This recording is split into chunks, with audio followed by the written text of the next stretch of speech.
we have a core value for each day. So let's say our first practice, it's always going to be family. So we always put 20 up on the board, like under home fouls. That's how many sprints we're going to run at the end of practice. Nice. So whatever core value we have that day, we tell them this is what family looks like on the basketball court. It's sacrificing. You're going to dive on the floor for a loose ball. And we give a list. I mean, there's more things on there that if they do it well in practice, we knock the number down. Welcome to the Jamodi Podcast. We are all surrounded by amazing coaches and leaders. So let's get an inside look at not just what they do, but how they do what they do. After all, becoming the best versions of ourselves is Jamodi, just a matter of doing it. Today we are joined by the head boys basketball coach at Lake Highlands High School, Joe Duffield. Coach Duffield is entering his 21st year of coaching, 11th as a head coach. His career record is 217 wins and 118 losses. Last year, he led the Wildcats to the Texas 6A state championship with a school record of 34 wins and 3 losses. This was the second state championship in school history. The Wildcats had 30-plus wins in each of the last 2 seasons. Coach Duffield was named District 7 6A Coach of the Year, as well as TABC 6A Coach of the Year in 2022-2023. Prior to Lake Highlands, Coach Duffield led Vista Ridge High School to a district championship and their best record in school history with 31 wins and 5 losses. He was also named the District 25 5A Coach of the Year in 2015-2016. Before we hear from Coach, take a moment to subscribe to our podcast and follow us on social media at Jamodi Podcast. Hey, man. What's up, Coach? Not much. How you doing? Oh, I can't complain. Man, this is a honor for me to get to talk to a state champion. Honor for me to be on, man. Honor for me to be on. I'm just a fortunate guy with some good coaches and players.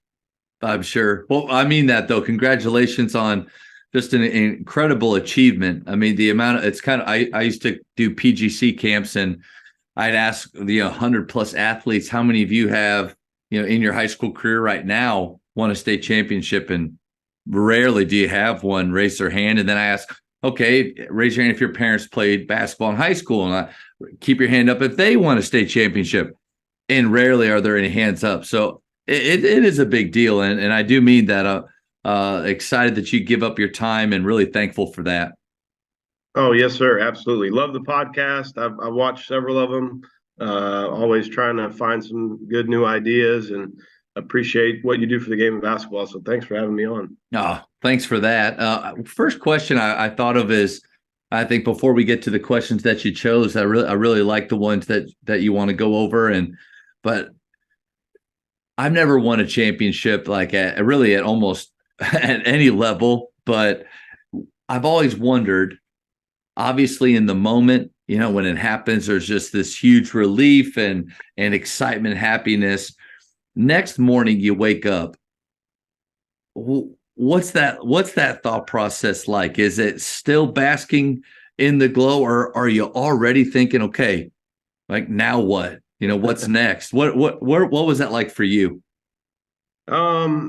I mean, just really an enormous sense of gratitude. And I think like the day after, the next couple of days, it still doesn't feel real. You're still kind of processing everything. Like, man, did we really just do that? Did that just happen? But beyond that, just appreciative and grateful for, our coaching staff, our kids, our parents, our community rallied behind us in a huge way.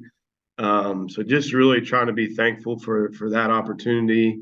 And yeah, us as coaches, we're always the wheels are always turning. You're always kind of thinking ahead, trying to figure out what the next steps are. And so, you start thinking about that, but definitely it's different. So many times, this is year 20 for me coaching high school basketball. And so many times your last game is a loss, and when you come out of that, you're kind of, you're replaying everything, like what, maybe we could have done this, maybe we could have done that. How could we have done better or put our kids in a better position to win? And so that's different, right? You're like, man, like you're more focused on the things you did right and, how things went for you. And so it was surreal. It was super gratifying. and just thankful. So take us through like a typical spring. To your point, majority of us lost our last game. And what's the difference between when you got back going again with training, open gym, whatever, between those years and then this year finishing the way you did? Yeah, way different, right? I mean, I've kind of followed this same little formula for all the years I've been a head coach of, as soon as it's over, we're really big on player feedback. We want to give our kids ownership of the program, and so we have a big kind of exit survey that we give our kids. Um, our kids have been doing it, like our seniors have done it all 4 years, and we take a lot of information from that feedback stuff, and we've changed things year to year in our program based on our kids' feedback. So that's like the next day or two right after the game, they fill out that 3-4 page feedback form. And it's, what's different about our program? What was great about this season? How did you do? Evaluate your coaches, evaluate your teammates. What can we do better? Where do we need to improve for next year? Things like that. And it really gives the kids, and we encourage them, hey, don't just give one word answers, like elaborate. We use this. Yeah. And if we want our kids to look at how they need to get better constantly, we need to be able to say we're doing that too as coaches, and so that's a valuable tool for us. So we usually do that right away, and then we begin exit meetings with each kid on all levels and meet with them, talk about the year, talk about spring, summer, and next year and things like that. So typically we knock all that out before spring break. We do a testing thing where we test them in like 15, 20 different things and rank them. Some basketball, some strength, some just athleticism.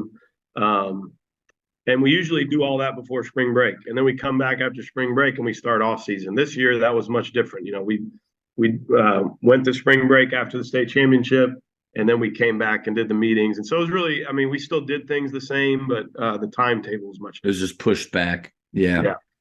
That feedback survey, a couple questions. My first thought, while you answered it, but I was wondering if it was anonymous, or did they put their name on it? But then I think you kind of answered that because they're talking specifically about their own skill. Big difference there. Like anonymous, you can get a little bit more just whiny, but when they put their name on it, hopefully, I would imagine you have a culture of honesty in your program. Like the fact that you really want their feedback, they know that you use it, but that put their name on it though, that's like next level up for them, I bet.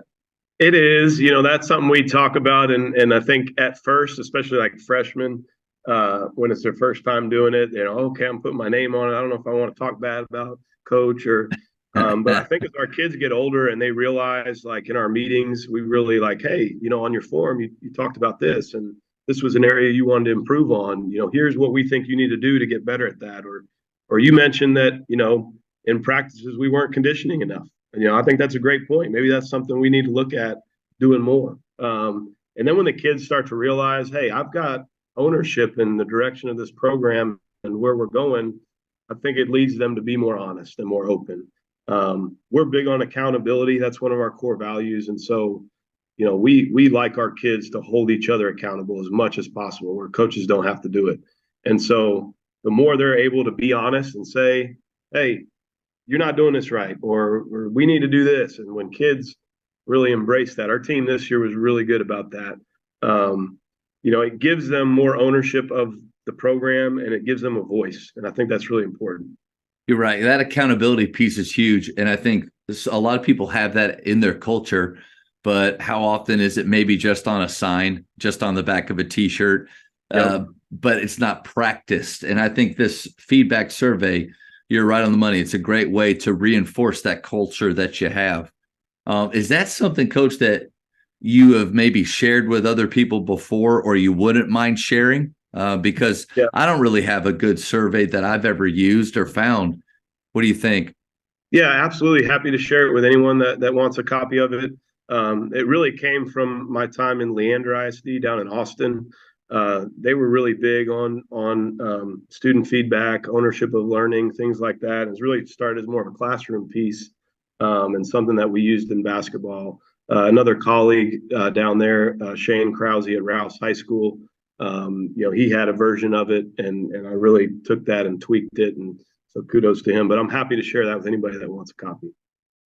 I mean, obviously, when you have the type of success that you guys had this year, obviously you said you have great talent, great players, but I would imagine you have great leaders as well. What's one quality that you see in great leaders? Yeah, I think with basketball, with schools, with a business, I think when you look at people that have great leadership qualities, I think the first thing they need to have is vision. You have to have a great vision for the direction you want to take your people, your team. And I think it's important to dream big, and to let people know that you have big goals. I think kids nowadays, they're going to work a lot harder for you and do a lot better job when they have a why and they understand the why, and that's why you need a vision. Hmm.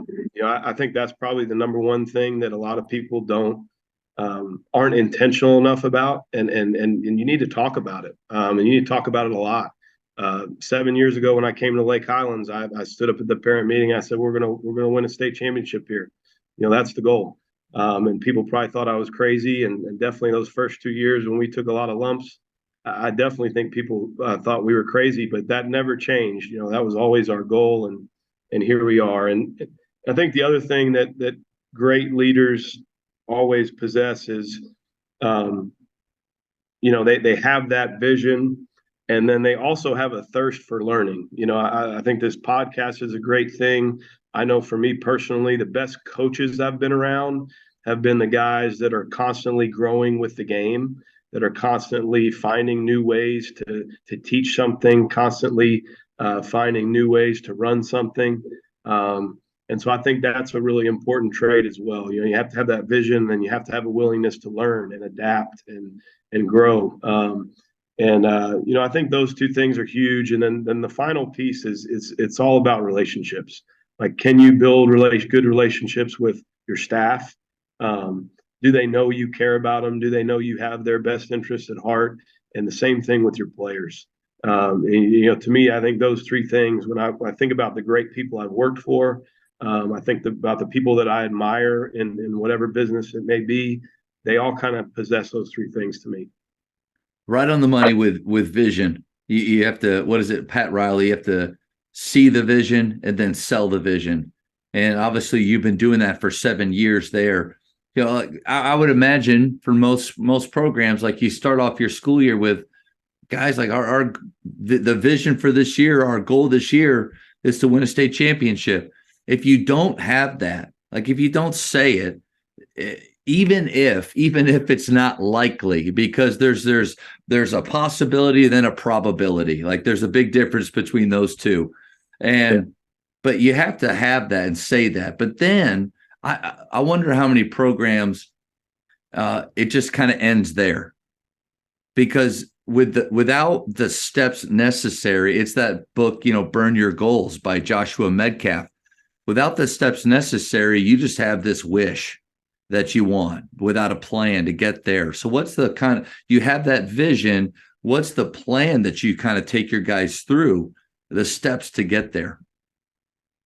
Yeah, I think that's where kind of year by year and team by team, you just really have to evaluate that and look at, where you're at. And yeah, that may still be the end goal and vision, but you may kind of know, maybe this year isn't the year it's going to happen, but maybe 2 or 3 years down the line, we have a legitimate shot at this. And so we've got to keep working towards that and know that, you got to keep taking that next step.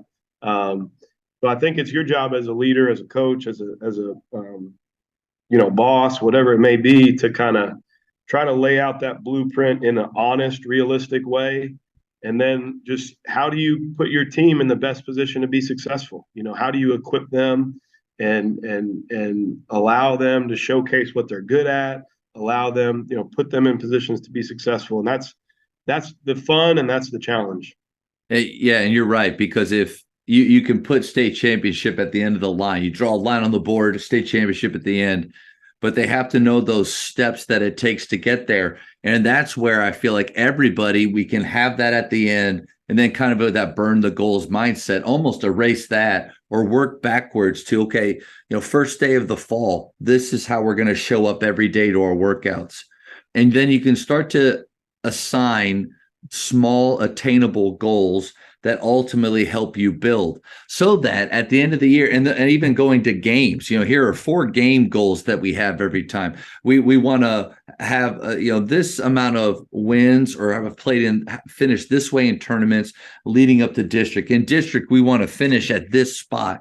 Like all of these little intermediate goals, so that if you happen to be the coach like most of us at the end of this thing where we ended on a loss, we don't look at the whole season as a failure. We actually achieved a lot of our goals this year. Not the ultimate, but I think that's a way to where you can, that vision's necessary, because I think if you don't have it there, the odds of it happening by chance are really small. But then you don't want the whole thing to be a failure in their eyes. So you have all of these, like in our team, we want to win at least one tournament out of the tournaments that we play. Obviously, winning all of them is great, but possible, probable is different. And so when we win 2 tournaments this last year, like, hey, that's a huge success, fellas. And that can start to build that momentum, right? Absolutely. Absolutely. The second one is growth. Appreciate your kindness of this podcast. Not sure how many guys feel the same way that you feel. What other things are you learning from, or people that you are following? I definitely follow people on social media, definitely get on the basketball coaches kind of message boards and watch a lot of videos, try to attend clinics. I definitely have found like some of the most beneficial things for me as a coach have been, picking programs, coaches that, I watch their teams. I love how they play, and trying to find a time to visit, maybe an athletic period, to sit down with them. COVID during that time, that was one of the sort of silver linings of that period, is it gave us like time to slow down, stop, and kind of do some more work on ourselves, on coaching, and trying to get better at our craft. One of the things that was really beneficial during that time, I had a couple coaches, Coach Pritchett from Shoemaker and Coach Martinez from Atascocita. We each sent each other 2 game films, and we had each coach kind of, hey, watch those 2 games, and if you were playing against us, what would the scout be? What are our strengths and weaknesses? How would you attack us? That was really cool and a beneficial experience to, like, get that insight from 2 really, really good coaches on what they saw with our team. And then you get to ask them, hey, I saw you guys ran this little thing, how do you teach that? What are you looking for? How do you get your guy, Coach Pritchett is so good about coaching defense. Like, your guys are in such great stances all the time. What do you do in practice to, like, emphasize that? So those are things for me personally that have been, like, super helpful. And I'm always trying to read new things, watch new things, because the game is always changing, and you have to be up to speed to your kids have to know you're giving them the newest, best thing to help make them successful. Coach, that's a great nugget, man, about sending game film to friends of yours, that outside of district, maybe even a different classification where there's no way that this could come back to haunt you in any way. But, like, honestly, where people that you trust, people that you respect, that can give you honest feedback. Because sometimes I feel like I can be blind a little bit to I see them every day. I believe in them. I start to think that maybe we're even better than we really are. We can do things that another coach looks like. I just don't know. Like, I had a coach come one time when we were pressing a lot. He came and said, I said, man, what'd you think of our pressure and our pace? He's like, I don't know if you can do that with the horses you have. And it was like a gut punch, but he's right on the money. And I think that's a challenge, I think, for this spring and summer I'm going to do that, to send film to some coaches just to say, hey, you break this down, send me one. Coach, I'm sure there's going to be other great things on this call, but that was a good nugget right there.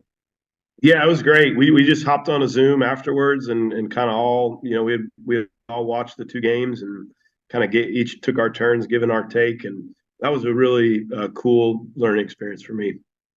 Coaches, the Jamodi podcast is powered by Ballogy. Manage and measure your players' skill development and increase accountability year-round utilizing the Ballogy app. Boost inter-squad competition with drills backed by the National High School Basketball Coaches Association, including a 40-shot Ballogy skills assessment. Please visit ballogy.com/teams for information on how you can provide this resource for your team. When I ask coaches what's the one thing that makes their program different, I mean, you can take that in a lot of ways, all right? You could take that culture, you could take that with a style of play, but so I'll leave it pretty open to you. What's one thing that, besides now that being state champs, that makes your program different? We talked about those feedback forms earlier, and that's a question that we actually have on the form. What makes Lake Highlands basketball different? And we're really proud. We have 5 core values. Family, work ethic, enthusiasm, accountability, and appreciation. But family is number one. And I come from a big family. My mom had 9 brothers and sisters. My grandfather had a family business. That's always, family's been really important to me. And we preach it a lot. We use the game of basketball to teach life lessons and to teach what having a great family, being a great dad, being a great husband. Basketball can teach you so many great life lessons in that sense. And so our kids, they come out of each season and they feel like they're truly family with their teammates, with their coaches.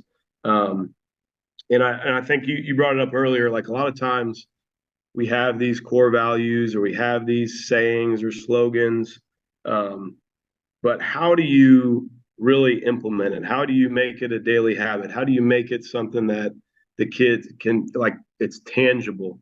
One of the things that we do that I've gotten a lot of positive feedback on.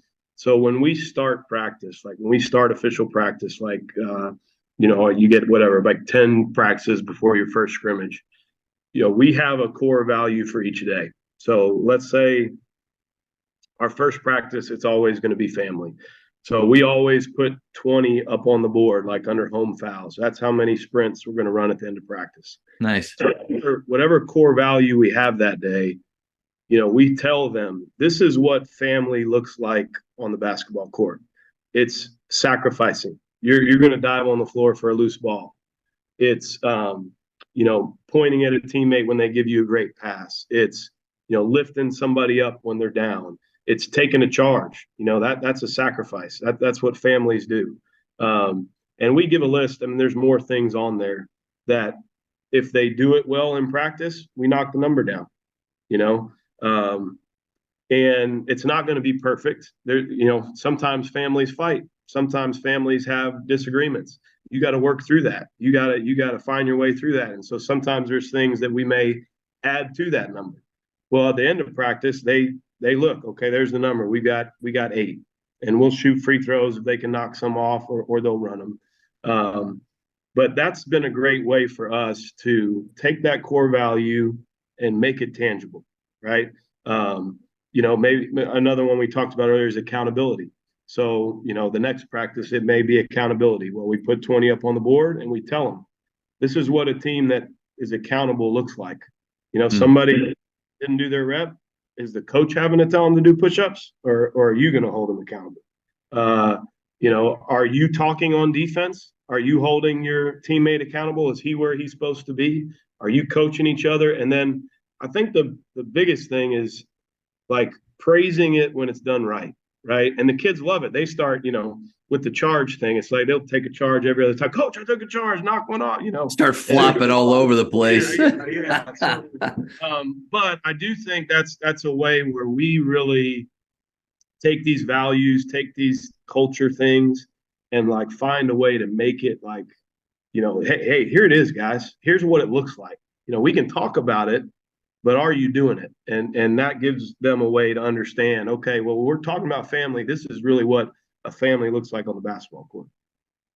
Coach, that's really good, because it reminds me of Danny Henderson's Gasser's idea. It's very similar, 20 on, and all throughout he can add to it for lack of or take away. But, when you were talking about family, my question was, how do you act, or was going to be, how do you actually create that atmosphere? Because so many people break out the family, and, Yeah. I would imagine in war, they become a family. In a firehouse, I think football is great at creating that type of feeling within their guys. I found it harder in basketball to really create that, but you nailed it with like defining, and you can take this with any part of culture. It's not enough just to have the word and to break out to it, or to have Yeah. it on a t-shirt. It has to be defined, and then you have to hold them accountable to those standards and principles. I love the idea of, so like we have 5 words, and these are words that it's taken some time, and me and my coaches and players meeting together, not just a great acronym, even though there's some awesome ones, but this is actually how we talk. This is what we believe. These are the things we live out here daily. So let's define them and let's hold each other accountable. But I love the idea of using that gasser method to reinforce it daily, but it doesn't work unless you define what like I wrote down what family looks like. As a Correct. coach, I need to know what excellence looks like, what humility looks like, what toughness, what enthusiasm. We have there's a lot of crossover, I think, between cultures, Yeah. but some people like yourself have figured out methods to really make it come alive in their gym. And so, coach, that's the second thing already that I'll be stealing from you or borrowing from this call. Yeah, I love it. And I think, the more you can kind of show them like how it works on the day-to-day basis. And then the biggest thing you do for your kids is model, right? Like who you are every day, how you interact with people. That's going to drive your culture more than anything. How you interact with your coaches, your kids. But I love it. Like humility. If I was doing that, I would, talk about how are you responding to coaching? Are you willing to learn? Are you willing to take when you hit a shot, what are you doing? Is it all about me, or are you pointing to your passer? Like, yeah. Yeah. So my wheels start spinning, and I love, thinking about that because, culture is this, everybody talks about it. Everybody, preaches. It's super important. It's everything. You But have one, it's either good or bad. yeah, but how do you do it? Yep. How do you make it, sort of like tangible and able to, for your kids to understand it? Could they verbalize it? Like if I said, what does humility, what does appreciation look like to you? Can they really, if they can really talk about it and say, this is what it looks like for our team and our program, then you're headed in the right direction. Another thing you said, that a light bulb moment and a great reminder, was celebrating when you see those positive, and that's a brilliance too in the gasser method, is you're taking something, a possible consequence away. So in that case, you're celebrating it. But even in our day-to-day life, like I think my eyes and your eyes are probably similar. Something about coaching, you just search for negatives. Like my eyes will find everything we're doing wrong quickly. And but then I have this temporary blindness to what I actually want happening right in front of me. And I think that's a great reminder. Like the moment that you have enthusiasm, and then another reminder, the moment that you have something like enthusiasm in your culture, more is caught than taught. So John Mosley, the guy from Last Chance U, I was able to have a hoops talk with him, which was really fun. And awesome. And he's the real deal. Like, it's always fun when you see those kind of people. You don't know what's for the camera, what's not. Like real deal. But he said one of his pet peeves was coaches having a coffee cup at practice, because it doesn't scream like I'm ready, I'm in it. It screams, I need this to get going. And it's like, as I'm like on the call with him, like, but all that to say is, got to celebrate it, but then you have to be living it out yourself. So if you don't hold yourself to high standards, man, maybe there's a reason why our culture feels flat or it's not alive. It's like, turn that ownership right back around at ourselves and make sure we're possessing it. Yeah, I'm a huge Dean Smith guy, and that's really, coming back from him of praising the acts you want repeated. and I'm really big on that, and it's very easy for all of us. And I see it not just on the basketball court, but in school every day. There's a lot of things that we can be negative about, and a lot of things that maybe aren't perfect in everybody's job. But if you want your kids to have great attitudes and to be good leaders, and you got to find the positives every day, and you got to find, if there's something you really want to see your kids do, well, man, when they do it, you got to celebrate it. You have to acknowledge it. And when you start doing that, and when your kids do it, it's a powerful thing, and it builds confidence. It helps them understand what you want, and understand how to win. And that's the end goal. I mean, let's figure out what it takes, and when we do it, let's be enthusiastic. Let's praise it, and let's repeat it, and let's keep doing it. I love getting to learn different styles of play. I mean, we each have one. I think that if everything's perfect scenario, that this is what we would do. So what's your favorite style of play to teach?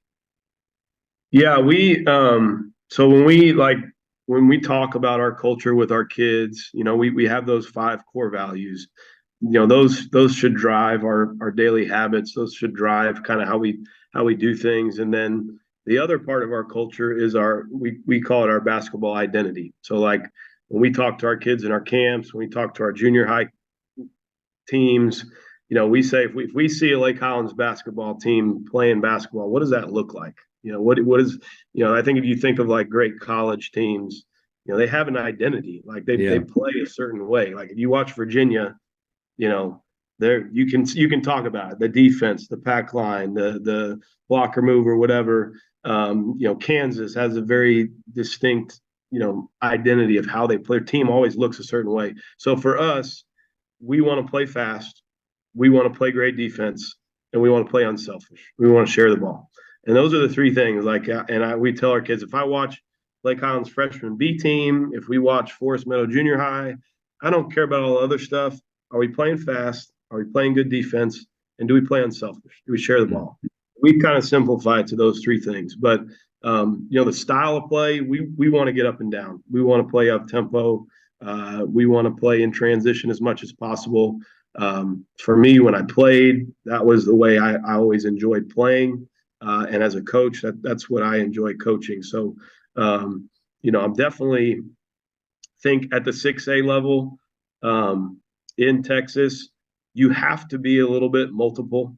Like I think in our playoff run, there were times where maybe we didn't want to press as much, get up and down as much because the team was better suited for that. So we had to make it. We played teams like Duncanville and Beaumont United, who are really, really good, just playing, getting up and down. We would have more of a philosophy of, hey, we need to get back and we need to make them run offense. Let's make them run some half-court offense. So you have to be a little bit multiple. And I say that at the 6A level in Texas. You can't, I don't think you can be successful just doing the same thing every time. But for us, we want to get up and down. We want to play fast. And so we have some things that we really like to emphasize and do every day, but that's how we want to play. Coach, I think I would encourage everybody to take that approach. It doesn't really matter what level. Obviously, 6A level that you're at, very different from 5A taps where I'm at. But the idea is the same. Like we want to get up and down and run. But I think the times where I've struggled as a coach is when I'm too stubborn and I don't adjust enough. And I just say we're going to, more like Jason Garrett, we're just going to put our head down and keep doing what we do. It's process. And I don't take those moments to do something different, to make, especially when throughout a game, in the middle of it, when a team starts to have success and become comfortable against what we're doing. I think that's still an area of my growth, is to have other things, in our tool belt as a team that we can go to. So I see a lot of wisdom in that. Yeah, we talked earlier about kind of growth and how you get better and what makes great leaders. And I think great leaders ask a lot of good questions. They constantly seek out advice. That's another thing I didn't mention, but I on our playoff run, I called a lot of coaches. I'd never been to state. I'd never been to a regional tournament. I've been gotten to the third round maybe 5 times, my fifth time in the third round, but had never gotten to the regional tournament or the state tournament. So I called a lot of people to seek out advice. And, as you do that and you ask a lot of questions, a lot of people, the main advice or message they gave me going into regionals is say, keep doing what you're doing. Don't change anything up. Do the things that got you there. And we definitely listen to that advice and stay true to ourselves in those games, in those moments. But yeah, like you're saying, any level, like you got to be able to adjust. You got to be able to, do some different things. And I think too, like you're saying, as a younger coach, I would be stubborn and, hey, we got to do it this way. But as you move on, you kind of learn more things, and it's not huge adjustments. Yeah. It's, you're not really changing what you do, but you have that in the tool belt of, and I think it's more going back to when you can go back to different experiences throughout the season. Hey, do you guys remember this game where we did this and we had to adjust this way to play this team? This is what we need to do right here. Okay. And so I think those things are really powerful, and it's subtle adjustments, subtle changes, but things that can, shift the momentum in your favor. I think you're right on the money, because a lot of confidence from your team will come from the vision that you have, the style play that you choose for your team, that you articulate to them. This is the best for you all and will lead us, give us the best chance to win. But then the ability to make those little changes. What we're not talking about is massive course correction. Absolutely. Where all of a sudden, hey, listen, we've been talking about run and gunning all year long. It's not working. We're gonna go back this way, walk it up. I'm gonna joystick you the entire time, and we're gonna sit in a 2-3 zone. I think what happens there, and me and Wes Watson ran into that problem my second year at McKinney, is we had a plan and it was all really based on one player. That player got in trouble. We abandoned that plan and went another direction. And I think there was this sense of, man, it really wasn't about us as a team. It was only about him. So that fine line is, you have a style play that you love and it works for your team, gives them the best chance to win. But you have the ability to make adjustments and do some things a little bit different while maintaining your identity and not doing a massive shift that almost negates half a season's worth of work and preparation. Yeah, absolutely. So, Coach, with being at the size of school that you're at, and you have a lot of players just walking the halls that you can choose from, but you have a style of play that you love. Do you change that up from year to year based on the players you have, or do you fit whoever you have into that style? Yeah, this is a great basketball question, right? And I think at different levels of basketball, the answers are going to be very different, right? In college, we can recruit the type of players we want to fit our system. In high school, you have what you have. The guys that show up at your school, that live in your community, and you got to make the most with what you have. So for us, we definitely have that identity. And I think it's simple enough, when we talk about playing fast, playing great defense, playing unselfish, you can go a lot of different directions with those three things. That's right. But I do think we're very big on year to year. We're going to kind of change and tweak some things to best fit our current personnel and players. We're not going to do the same exact thing every single year. Now, some of the things we will do the same. In my 7 years at Lake Highlands, we've, kind of our base offense, our play after the play. At first we did a lot of 4-out, 1-in, a lot of ball screen motion. Over the last 3 years, we've been more of a dribble drive team, and that's been based on the abilities of our players. We've had better players who are able to break people down off the dribble, to create and make plays and to slash and get downhill, and so it's fit our personnel better. We had a 6'10" kid the last couple of years who's going to Yale who he's leaving. So we're going to have to do things differently on both ends. You don't have another 6'10" just coming up behind him? No, I wish I did. I'm looking for one, but there's not one right now. So we're gonna do some things differently, and we're gonna have to. And I think coaches, good coaches, especially at the high school level, you're gonna have to adapt and adjust. And I think there's a lot of maybe it's some sets that we run, out of bounds stuff, little things, just little plays here and there where you got to figure out what your players do best and then put them in positions to do that. So that's what we try to do year in and year out. I think defensively, same thing.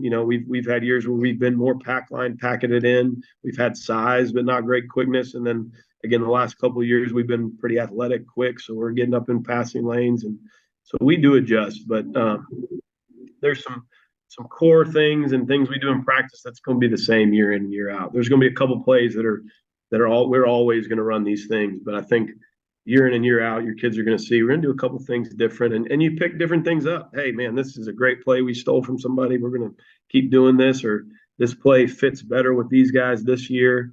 So that's definitely our philosophy when it comes to how we use our system and our players. Yeah, culture and concepts can stay the same from year to year. It doesn't have to change.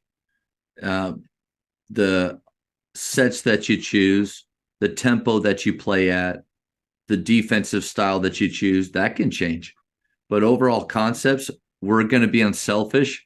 Doesn't matter. Well, again, you said it really well. You said our three things that we do: great defense, unselfish, and then even play fast.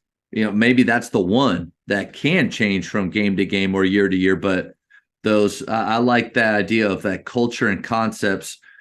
You want your players, I want my players at Faith. If somebody says, what are you guys all about? They can rattle off things that they know for a fact next year. They may not realize that we're going to play more pack line, or we're going to play more 3-2, whatever. But those things will stay the same. Yeah, you have to have some core things every year that, and for your kids, if they've done something for 2-3 years, they did it as freshmen, they did it at JV, when they get to juniors and seniors and they've been doing this, you're going to see a different level of whatever it is that you're doing because they're so familiar. It's just second nature to them. And so you do definitely have to have some things like that are just, the kids have been doing for a couple of years and they're great at it. For us, the transition stuff, spacing, the playing fast, I think that's something that we always want to try to do. Our biggest thing with that is we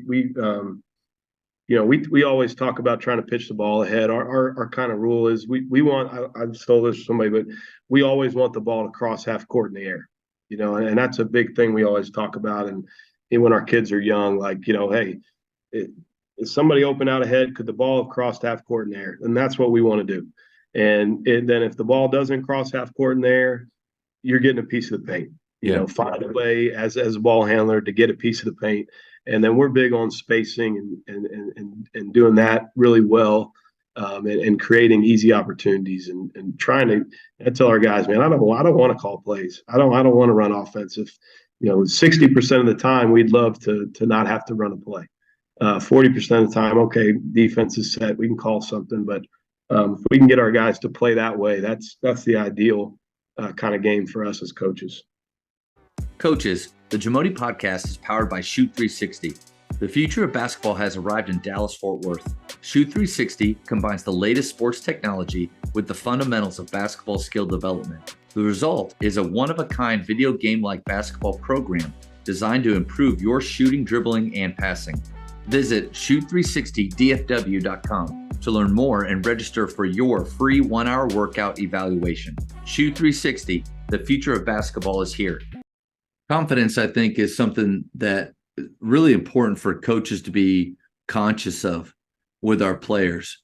And there's different thoughts on, can you create it? Do they just have to have it?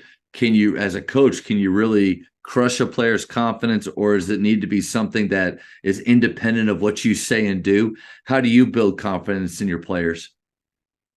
Yeah, good question. It's I definitely do think certain kids have it. Certain kids, it's part of their DNA, it's part of their personality. A lot of it comes from their work, and that's what we're always going to tell kids is, your confidence comes from your work. When you come in the gym and you put in extra time and you get extra shots up, and you put in that extra work, then you're going to go deliver when your number's called in the big moment because you've done it over and over and over again. So I think that's the first thing. I think the fun part as coaches is, yeah, you've got that kid. I mean, of course, Trey Johnson for us, he's the number one player in the country. One of our point guards, Jalen Washington, is just a super confident kid. Every game we go into, coach, we're going to win by 20. Coach, this guy can't guard me. I mean, he's just a kid. But, for me, how do you get the other kids, the kids that may be a little unsure? I don't know, coach. That's the fun stuff for me is getting those in between kids to for their confidence to grow. For us, I think there's a couple things that are really important to us. Number one, you got to meet with your kids individually. You have to define roles, right? So I may not be a super confident person like Trey Johnson, but if I know what it is that the coaches want of me, what it is that I'm good at, and then I go do it really well, and the coaches are going, hey, man, that's it. Just, we need you to take charges. Keep doing it. Boom, you took one. We're loving it. Then that breeds more confidence. So meeting with them, defining roles, giving them, clear expectations of, hey, man, this is what we need you to do for us. And then vice versa too. Like, hey, you got to work on this part of your game. This is something that if you want to play and you want to have a bigger role for us, you have to do X, Y, Z.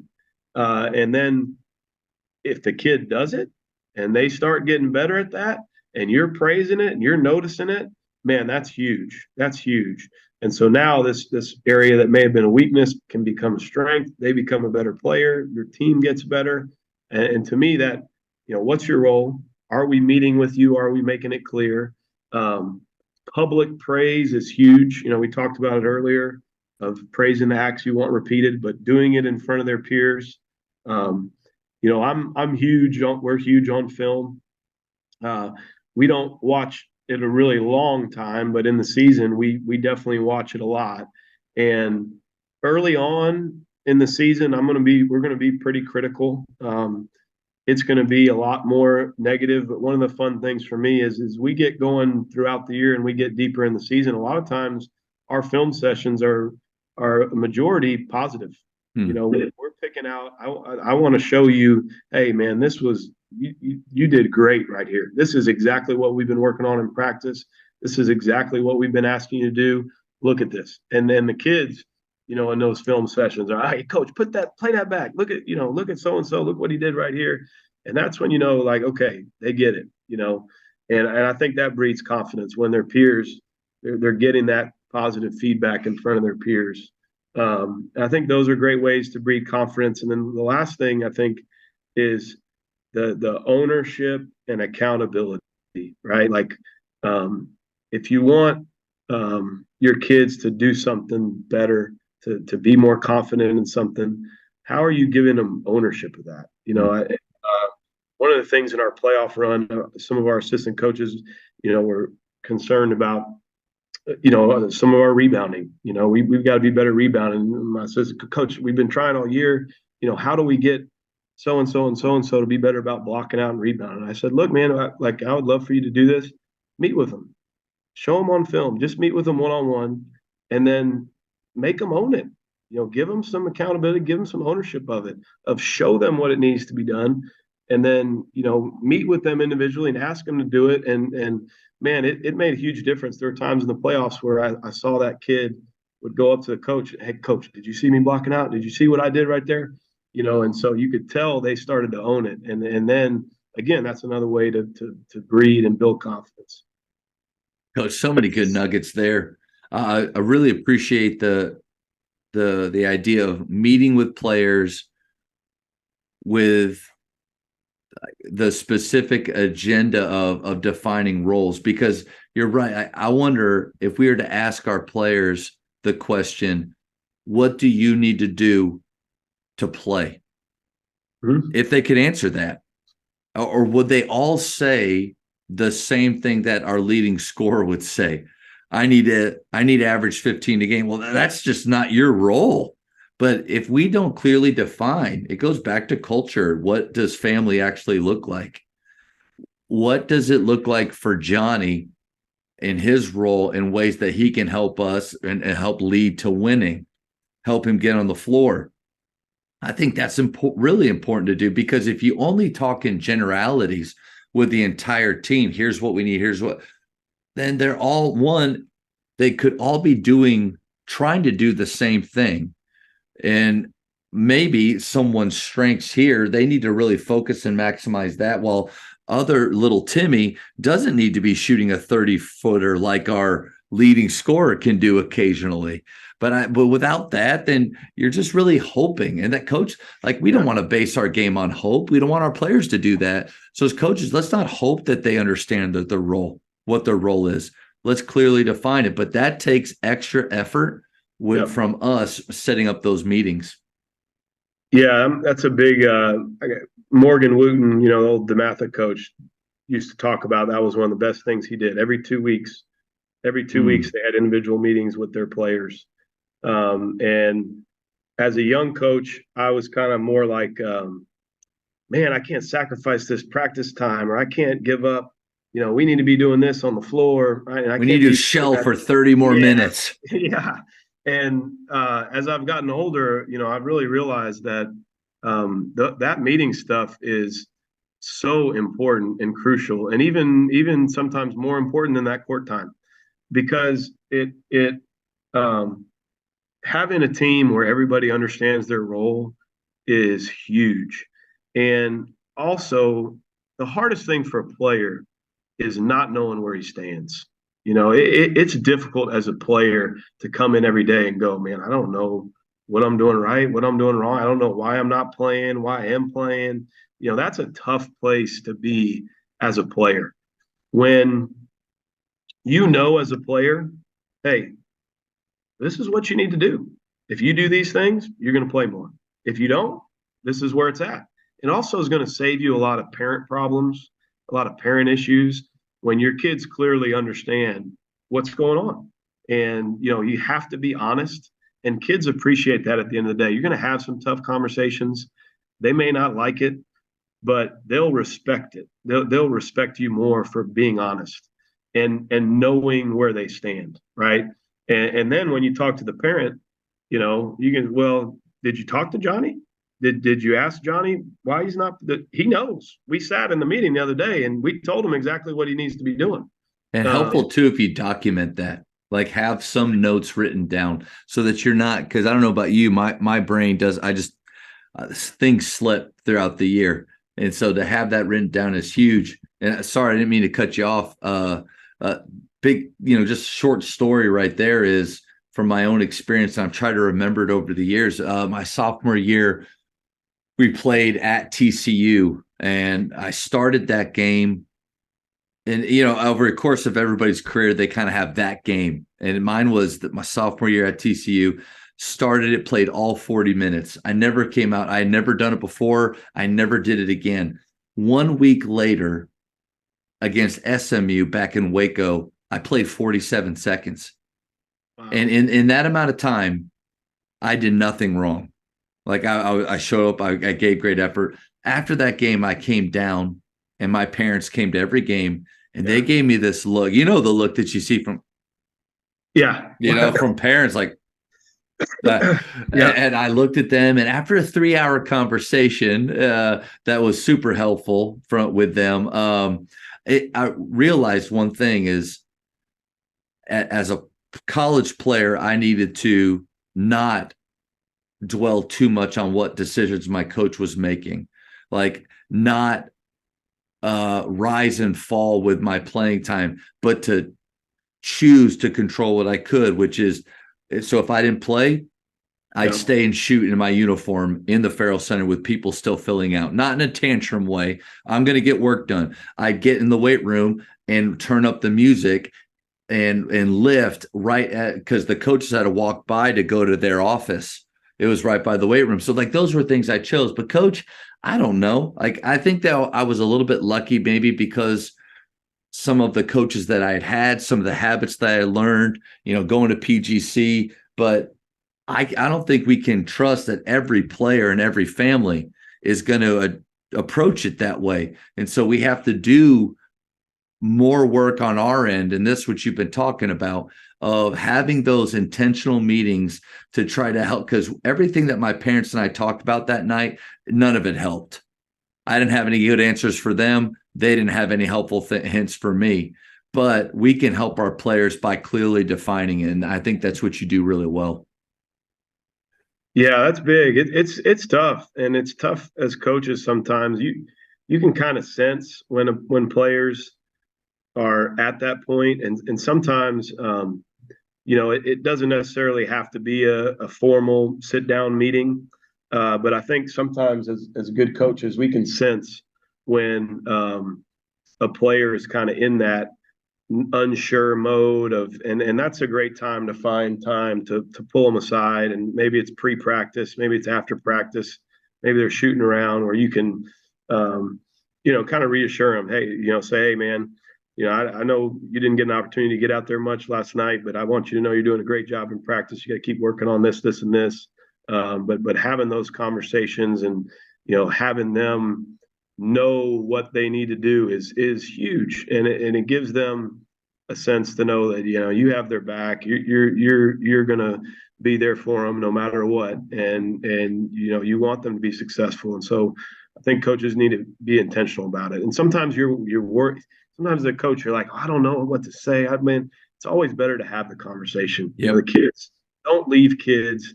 I don't believe in leaving kids in that. I don't know. Let them know. Be honest. They'll always appreciate it more. Gabby Reese, and this is a random thought that just popped in the head, but Gabby Reese, I think she's married to Laird. Is it Hamilton? He's a surfer guy. She's a bit, yeah. So Gabby Reese, in the book Tools of Titans by Tim Ferriss, in her little chapter, I highlighted the other day, she said, go first. In her life, she wants to go first. When she's walking down across and someone's coming up, she wants to say hello first. She wants to, I think as coaches, we need to have that mentality too. It would be better for us to go first with those conversations and to acknowledge the fact that, hey, Johnny, you know what? Last night, I didn't get you in. I didn't get you in nearly as much. I want you to know it wasn't intentional. You haven't done anything wrong. Honestly, it was a gut feeling that this is the direction we needed to go. But I want you to continue. Like, how much better is it for us to go first in that? Because maybe Johnny's fine, and there's no reason we even had to do that, but golly, he feels better now.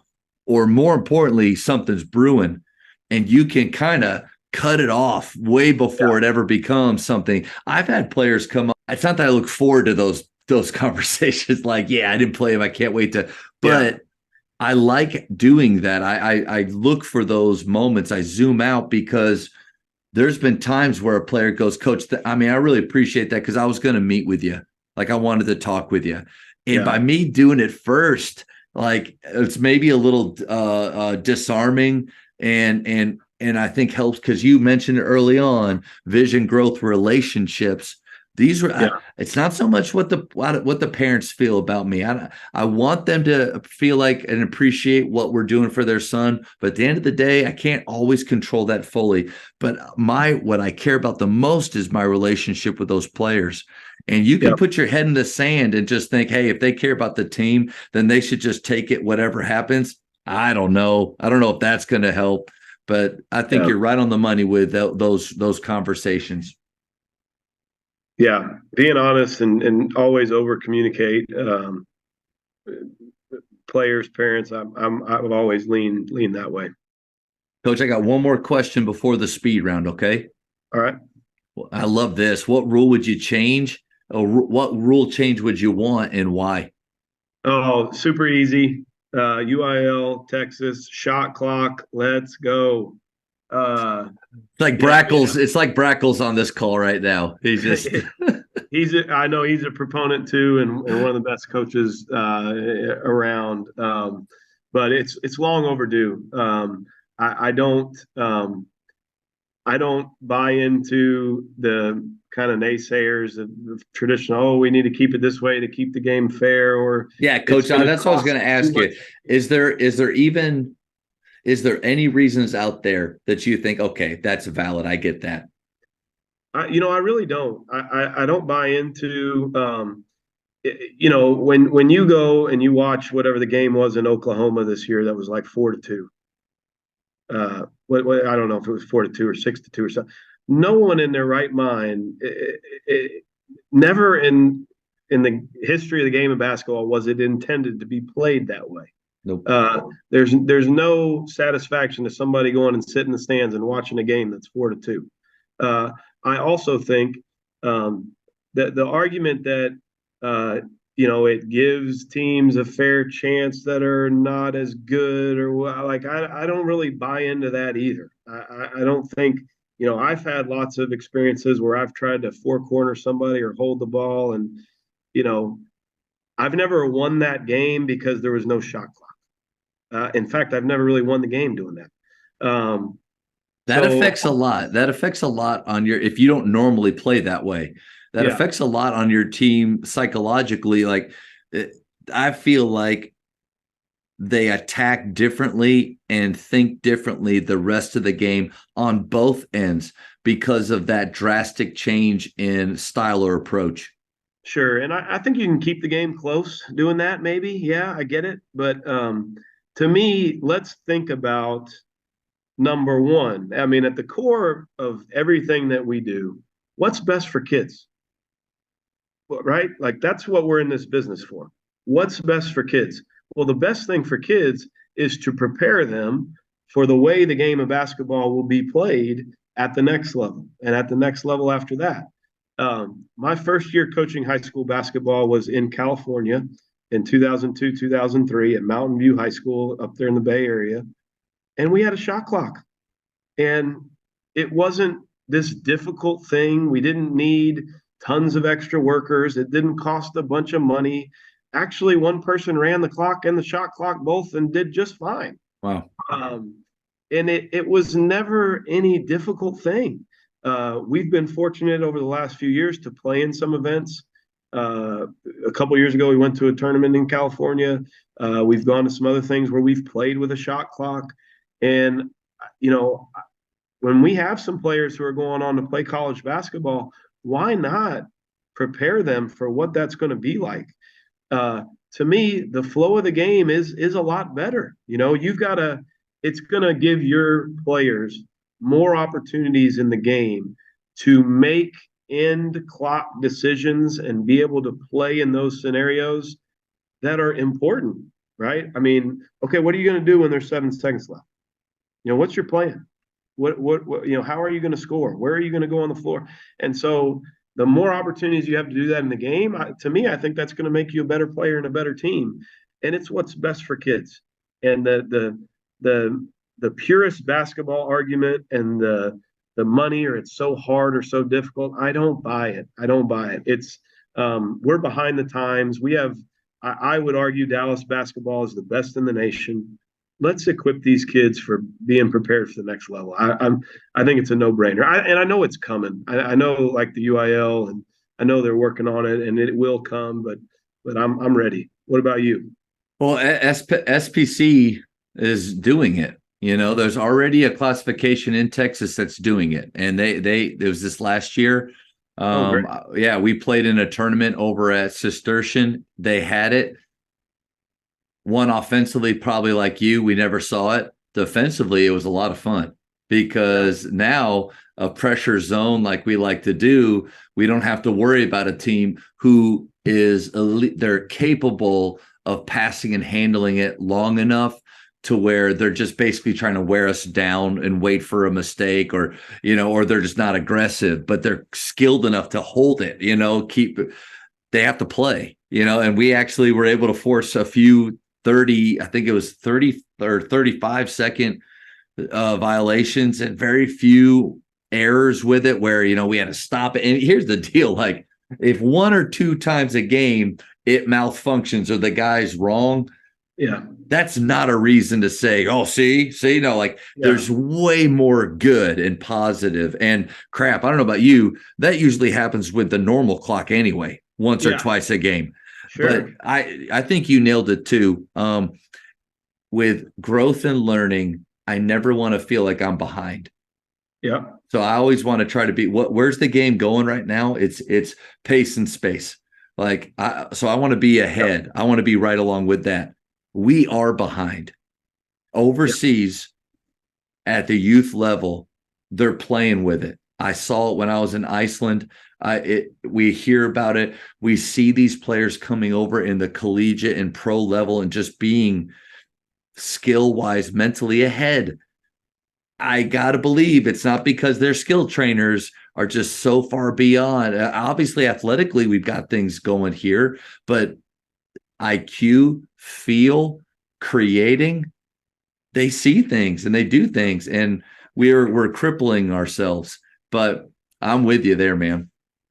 Yeah. Well, it's going to happen. I hope sooner rather than later. And we'll adjust. We're amazing. We have the ability as humans to adjust to almost everything that comes our way. You adjust the speed limit either way, within a few hours, people will forget that it was ever the other way. I agree 100%. The Jamodi podcast is powered by Sideline Interactive. Sideline Interactive is the leading manufacturer for high-quality, innovative scoring tables and LED video display boards that help coaches and schools bring more excitement to fans, create huge fundraising opportunities, and make their jobs easier. Visit sidelineinteractive.com to check out their amazing products. Coach, the speed round. A lot of people know who you are and enjoyed watching your teams play, but after the speed round, we're really going to know you. All right. Favorite ice cream flavor? Cookies and cream. Greatest shooter of all time? Oh, Steph Curry. Your basketball pet peeve?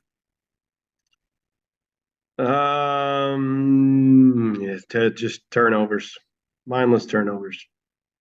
Jumping the pass, putting too much extra, like no looks for no reason. That's a pet peeve. Yeah. Like when this will work, why do that? Like it doesn't do anything. That's a good one. All right. Texting or talking? Talking.